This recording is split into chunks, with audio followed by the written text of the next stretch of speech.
Chapter 9. The Queen of the Field Mice. "We cannot be far from the road of yellow brick now," remarked the Scarecrow as he stood beside the girl, "for we have come nearly as far as the river carried us away." The Tin Woodman was about to reply when he heard a low growl, and turning his head, which worked beautifully on hinges, he saw a strange beast come bounding over the grass towards them. It was indeed a great yellow wildcat, and the Woodman thought it must be chasing something, for its ears were lying close to its head, and its mouth was wide open, showing 2 rows of ugly teeth, while its red eyes glowed like balls of fire. As it came nearer, the Tin Woodman saw that running before the beast was a little gray field mouse, and although he had no heart, he knew it was wrong for the wildcat to try to kill such a pretty, harmless creature. So the Woodman raised his axe, and as the wildcat ran by, he gave it a quick blow that cut the beast's head clean off from its body, and it rolled over at his feet in 2 pieces. The field mouse, now that it was freed from its enemy, stopped short, and coming slowly up to the Woodman, it said in a squeaky little voice, "Oh, thank you ever so much for saving my life." "Don't speak of it, I beg of you," replied the Woodman. "I have no heart, you know, so I am careful to help all those who may need a friend, even if it happens to be only a mouse." "Only a mouse?" cried the little animal indignantly. "Why, I am a queen, the queen of all the field mice." "Oh, indeed," said the Woodman, making a bow. "Therefore you have done a great deed, as well as a brave one, in saving my life," added the queen.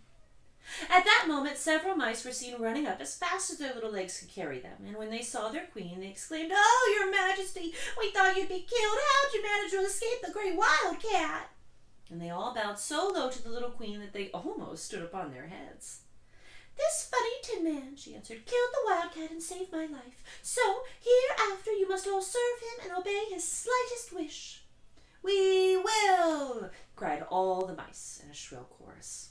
And then they scampered in all directions, for Toto had awakened from his sleep, and seeing all these mice around him, he gave one bark of delight and jumped right into the middle of the group. Toto had always loved to chase mice when he lived in Kansas, and he saw no harm in it. But the Tin Woodman caught the dog in his arms and held him tight while he called to the mice, come back, Toto shall not hurt you." At this the Queen of the Mice stuck her head out from a clump of grass and asked in a timid voice, "Are you sure he will not bite us?" "I will not let him," said the Tin Woodman, "so do not be afraid." And one by one the mice came creeping back, and Toto did not bark again, although he tried to get out of the Woodman's arms, and would have bitten him had he not known very well that he was made of tin. Finally, one of the biggest mice spoke. "Is there anything we can do," it asked, "to repay you for saving the life of the Queen?"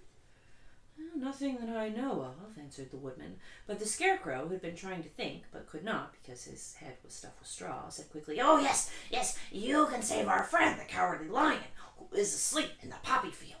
"A lion?" cried the little Queen. "Why, he would eat us all up."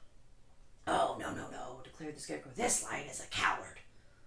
"Really?" asked the mouse. "He says so himself," answered the Scarecrow, "and he would never hurt anyone who's a friend. If you will help us save him, I promise that he shall treat you all with kindness." "Very well," said the Queen. "We will trust you, but what shall we do?" "Are there many of these mice which call you Queen and are willing to obey you?" "Oh, yes, there are thousands," she replied. "Then send for them all to come here as soon as possible, and let each one bring a long piece of string." The Queen turned to the mice that attended her and told them to go out at once and get all of her people. As soon as they heard her orders, they ran away in every direction as fast as possible. "Now," said the Scarecrow to the Tin Woodman, "you must go to these trees by the riverside and make a truck that will carry the lion." So the Woodman went at once to the trees and began to work, and he soon made a truck out of the limbs of trees, from which he chopped away all the leaves and branches. He fastened it together with wooden pegs and made the 4 wheels out of short pieces of a big tree trunk. So fast and so well did he work that by the time the mice began to arrive, the truck was all ready for them. They came from all directions, and there were thousands of them, big mice and little mice and middle-sized mice, and each one brought a piece of string in his mouth. It was about this time that Dorothy woke from her long sleep and opened her eyes. She was greatly astonished to find herself lying upon the grass, with thousands of mice standing around and looking at her timidly. But the Scarecrow told her about everything, and turning to the dignified little mouse, he said, "Permit me to introduce you to Her Majesty, the Queen." Dorothy nodded gravely, and the Queen made a curtsy, after which she became quite friendly with the little girl. The Scarecrow and the Woodman now began to fasten the mice to the truck, using the strings they had brought. One end of a string was tied around the neck of each mouse, and the other end to the truck. Of course, the truck was 1,000 times bigger than any of the mice who were to draw it, but when all the mice had been harnessed, they were able to pull it quite easily.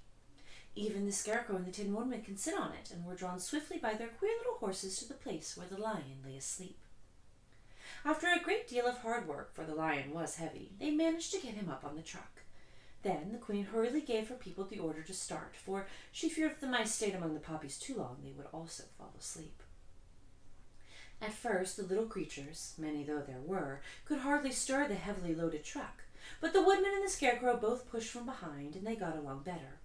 Soon they rolled the lion out of the poppy bed to the green fields, where he could breathe the sweet fresh air again instead of the poisonous scent of the flowers. Dorothy came to meet them and thanked the little mice warmly for saving her companion from death. She had grown so fond of the big lion she was glad he'd been rescued. Then the mice were unharnessed from the truck and scampered away through the grass to their homes. The Queen of the Mice was the last to leave. "If you ever need us again," she said, "come out into the field and call, and we shall hear you and come to your assistance. Goodbye!"